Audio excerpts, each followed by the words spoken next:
우크라이나가 전선을 크림반도까지 넓히는 데 성공했습니다. 최근 우크라이나 국방정보국 GUR은 공식 채널을 통해 크림반도 인근 해상 플랫폼 4곳의 탈환 영상을 공개했습니다. 일명 보이콧타워라고 불리는 이 플랫폼은 지난 2014년 러시아가 크림반도를 강제 합병한 직후 최우선으로 점령한 곳인데요. 해저면에 있는 천연가스와 해양석유를 굴착하기 위해 지어진 시설이라 그 가치는 이루 말할 수가 없습니다. 게다가 보이콧타워는 크림반도 부근 흑해 해역을 모니터링하는 일종의 군사 레이더 기지로서도 활용되어 왔습니다. 실제로 우크라이나 특수부대가 보이콧타워를 공격한 이유도 바로 이 탐지 능력을 무력화하기 위해서였습니다. 특히 우크라이나 특수부대가 제거에 성공한 네바피 레이더는 함정 크기의 대형 표적 탐지 범위만 최대 55km에 달하며 순찰선이나 미사일 고속함 등의 중간 표적은 35km, 소형 보트 수준의 작은 표적은 15km까지 탐지할 수 있는데요. 게다가 최대 200개의 표적을 자동으로 포착하여 추적할 수 있기 때문에 러시아군이 크림반도 연안 방어에 크게 의존하던 레이더였습니다. 이를 제거함으로써 흑해 북부를 통한 우크라이나군의 공격도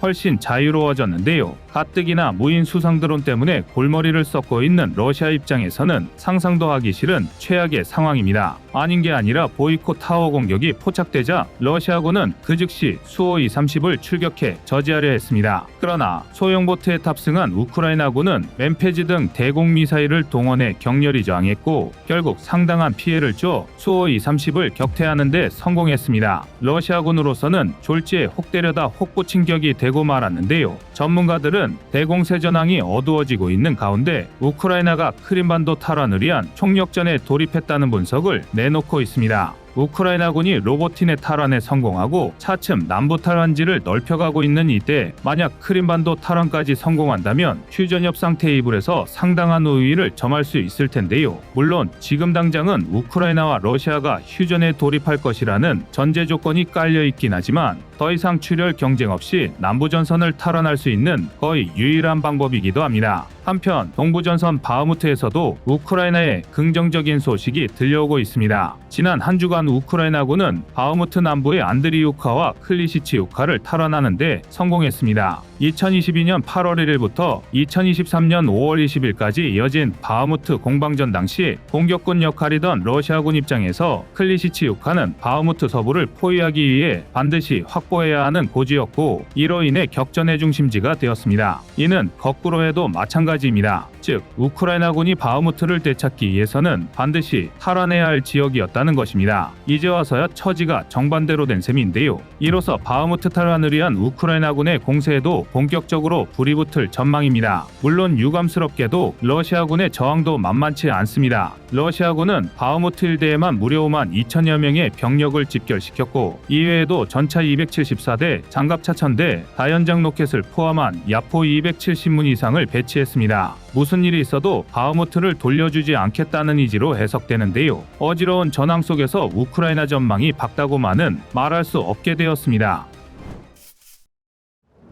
우크라이나 대공세의 유통기한이 고작 한 달 남았다는 충격적인 주장이 등장했습니다. 최근 마크 밀리 미국 합참의장은 겨울이 되면 우크라이나군의 기동력이 현격히 저하될 것이라 밝히면서 동시에 우크라이나 당국의 예상보다 대공세가 느리게 진행되고 있음을 인정했습니다. 또한 날씨 여건상 앞으로 짧게는 30일, 길면 45일이면 대공세가 한계에 봉착할 것이라고 밝혔습니다. 현재까지의 대공세 진척도를 봤을 때 도저히 좋다고 말할 수 없는 상황인데요. 다만 그렇다고 해서 우크라이나군의 대공세가 실패했다고 말하는 것은 시기상조입니다. 마크 밀리 합참의장 또한 우크라이나 전쟁의 초장기화를 염두에 두고 조급함을 내지 말아야 한다고 강조했는데요. 이는 전쟁의 목적과도 관련이 깊습니다. 애초에 러시아는 우크라이나의 점령보다는 괴뢰화를 목적으로 내세웠습니다. 국제사회에서 자신에게 무조건적으로 동의하는 노예 국가를 만들려 했던 건데요. 당장 벨라루스만 봐도 무슨 말인지 느낌이 오실 겁니다. 그러나 우크라이나는 푸틴의 예상과 전혀 달랐습니다. 국민 한 사람까지 저항을 택했고 결국에는 빼앗긴 영토의 50% 이상을 탈환했으며 수복작전에서도 느릴지언정 꾸준한 진전을 보이고 있습니다. 만에 하나 어느 날 갑자기 지금 이 상태로 전쟁이 끝난다 하더라도 예상치 못한 소모전을 겪고 있는 러시아의 피해도 절대 만만치 않을 것입니다. 미국 뉴욕타임스의 추적에 따르면 러시아는 서방 세계의 강력한 제재에도 불구하고 2022년 말에서 2023 2023년 초부터 우크라이나 침공 이전보다 훨씬 많은 양의 탄약을 생산하기 시작했습니다. 러시아 공작원들이 전쟁이 발발한 지 고작 1년 만에 티르키예와 아르메니아 등 제3국을 통하는 우회거래선을 구축한 탓인데요. 한마디로 국가 단위에서 막대한 양의 무기 소재를 밀수하고 있다는 뜻입니다. 게다가 질을 포기하면 반도체 같은 고급 부품을 구하는 것도 굉장히 쉬워집니다. 우선 크기가 작아 밀수하기 쉬운 데다 아직은 상용 제품이 러시아로 흘러들어가는 것까지 막히지 않았기 때문에 냉장고, 세탁기, TV 등 온갖 곳에서 반도체를 수급하고 있습니다. 심지어 러시아는 품질과 안전성을 완전히 포기해버리고 구형 탄약 위주로 생산량을 크게 늘리면서 포탄 생산량을 연간 100만 발에서 200만 발로 2배 이상 늘렸습니다. 이는 서방보다 무려 7배나 많은 어마어마한 물량입니다. 실제로 러시아와 반대로 서방의 물자 보충 상황은 밑빠진 독의 물붓기와 다를 게 없는 형국입니다. 안보 위협이 급증하면서 유럽의 국방비는 폭증하기 시작했고 가뜩이나 생산력이 박살난 상태에서 무작정 수요만 넘쳐나다 보니 일종의 무기 인플레이션이 터져버렸습니다. 질 대신 양을 선택한 러시아의 152mm 포탄 생산비가 한 발당 600달러, 하나 약 80만원 선인 반면 서방의 155mm 포탄은 660만원에서 800만원에 육박하는데요. 이마저도 하루가 다르게 오르고 있습니다. 나토와 EU로서는 그야말로 사면초가가 따로 없는데요. 더군다나 우크라이나가 하루에만 평균 1만 발의 포탄을 쏘아대고 있다 보니 서방이 생산하는 포탄 물량보다 우크라이나에서 소비되는 물량이 훨씬 많을 지경입니다. 분명히 그리고 치명적으로 나토의 물량 부족은 심각한 안보 문제로 대두되고 있습니다. 하지만 여기서 한 가지 짚고 넘어가야 할 것은 그렇다고 해서 지금 전황이 러시아에 유리하다는 것은 절대 아니라는 것입니다. 러시아가 포탄 생산량을 2배 이상 증가시켰다는 것은 꼭 공표하지만 않았을 뿐이지 사실상 전시체제로 국가 운영 체제가 전환되었다는 뜻입니다. 다시 말해 무기체계 생산에 국가의 총력을 기울이고 있다는 것입니다. 당연히 나라 꼴이 정상적으로 굴러갈 턱이 없죠. 아무리 배낭 한 개 분량의 반도체로 수백 개의 미사일을 만들 수 있다고 하더라도 미사일에 필요한 건 이뿐만이 아닙니다. 오히려 미사일 추진체와 기본적인 폭약은 바닥을 긁고 있는데요. 이로 인해 KH-55 공대지 순항미사일을 제외한 대부분의 미사일 재고량은 여전히 부족한 상태입니다. 여기에 엎친 데 덮친 격으로 포탄의 질은 날이 갈수록 떨어지고 있는데요. 여기서 끝이 아닙니다. 러시아의 1년 포탄 생산량은 200만 발이지만 정작 지난 2022년 한 해 포탄 소모량은 무려 1000만 발에 육박합니다. 즉 생산보다 소모가 더 큰 건 러시아도 마찬가지인데요. 러시아는 이를 오롯이 혼자서 감당하고 있습니다. 러시아가 더 많은 포탄을 생산하고 또 소모할수록 결국 제살 파먹기에 지나지 않는다는 건데요. 또한 군수산업에 국가 예산을 집중 투자함으로써 금리가 크게 오르는 등 러시아의 경제는 문자 그대로 박살이 나고 있습니다. 이런 상황에서 러시아가 무기체계 생산량을 늘리는 데는 한계가 있을 텐데요. 지금 러시아의 모습은 집이 춥다고 창문을 떼어다 군부를 지피는 것과 별반 다를 게 없습니다. 다시 말해 초장기전에 돌입하면 우크라이나나 러시아나 불리한 건 매한가지라는 것입니다.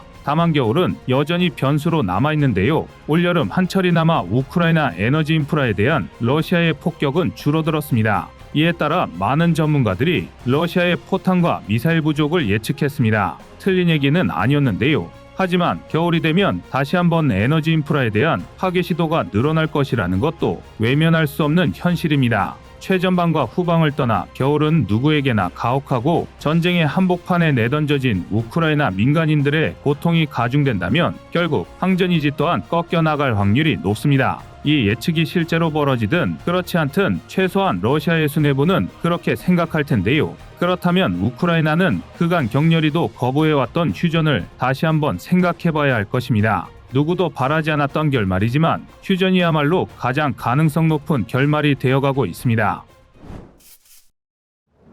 어쩌면 3달 이내에 우크라이나가 바라지 마지 않던 게임 체인저가 전장에 투입될 수도 있습니다. 다름 아닌 F-16의 이야기인데요. 최근 미 공군의 연례 공군협회 회의에서 나온 발표에 따르면 최소 3개월이면 우크라이나 베테랑 파일럿의 F-16 전투기 조종훈련이 끝날 것으로 보입니다. 미 공군이 자국의 파일럿을 양성하는 과정에서는 평균적으로 6개월에서 9개월 정도가 걸리는데요. 하지만 당면의 과제가 워낙 급박한 데다 우크라이나군이 스트라이커와 브래들리 장갑차를 훈련받을 때도 예상보다 빠르게 운용에 익숙해진 것을 들어 희망적인 예측을 한 것으로 보입니다. 특히 우크라이나 베테랑 파일럿들은 기종 전환이 잦은 편이라 F-16에도 금방 적응할 수 있을 것으로 추측되는데요. 이들은 현재 F-16 운용에 필요한 영어 능력 평가를 받고 있고 이르면 10월 내 훈련에 돌입할 예정입니다. 미 공군의 분석이 들어맞는다면 최소한 2024년 1월에서 2월이면 F-16이 우크라이나 전장에 투입되기 시작한다는 계산이 나오는데요. 우크라이나는 전쟁 초기부터 F-16을 요청했지만 그동안 서방은 전투기 가격 유지 보수의 어려움부터 러시아를 더 자극할 우려, 우크라이나 영공을 사거리 내에 두고 있는 러시아 방공망의 숫자까지 온갖 핑계를 대며 지원을 미뤄왔습니다.